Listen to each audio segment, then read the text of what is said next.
Près de 2 ans après avoir quitté TF1, Dominique Lagroux-Sampère s'épanouit dans l'écriture et dans le développement de sa chaîne YouTube. Dans les colonnes de France Dimanche, la journaliste a évoqué la mort de Jean-Pierre Pernaut, et en a même profité pour répondre aux rumeurs d'aventure avec la regrettée star du JT. Elle fut l'une des personnalités les plus touchées par la mort de Jean-Pierre Pernaut, décédé le 2 mars 2022 des suites de complications liées à son cancer. Pendant des années, Dominique Lagroux-Sampère était aux premières loges du JT de 13h, elle qui formait avec Jean-Pierre Pernaut un binôme très complice. En décembre 2020, la journaliste était bien évidemment présente pour le dernier JT de Jean-Pierre Pernaut, et n'avait pu s'empêcher de lui faire une jolie déclaration, qui l'avait beaucoup ému. Il y a une question que les téléspectateurs nous posent à chaque fois, quand on va sur le terrain, est-ce qu'il est comme ça, Jean-Pierre Pernaut? Non seulement il est comme ça, mais en plus, il est plus que ça. Si est-il pour ça que je t'aime, merci, avait-elle déclaré.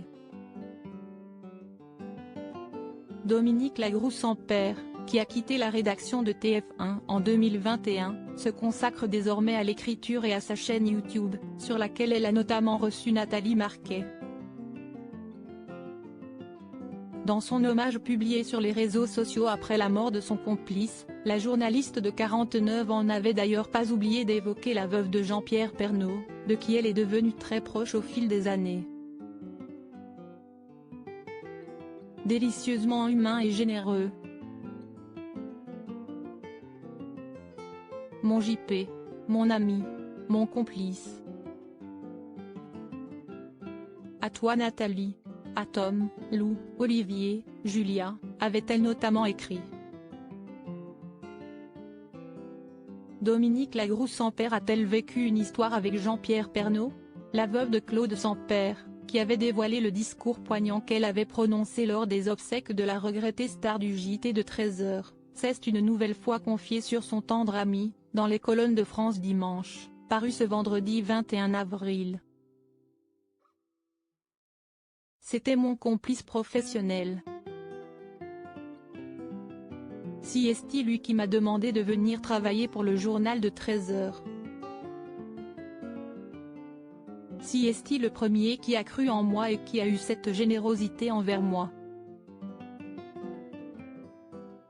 Il m'a offert une vraie chance car il m'a donné le meilleur de lui-même. Il était comme à l'antenne. En plus, tout le monde l'a imité après l'avoir traité de ringard, a-t-elle notamment affirmé. Puis de réagir aux rumeurs de liaison qui ont circulé sur celui qu'elle admirait tant. C'était un modèle, un père professionnel et un ami. D'ailleurs, quand j'ai lu dans vos pages que j'aurais pu avoir une aventure avec lui, je suis sûre que ça l'aurait bien fait rire. Une réponse claire de la part de la journaliste, qui a également qualifié Nathalie Marquet d'amie.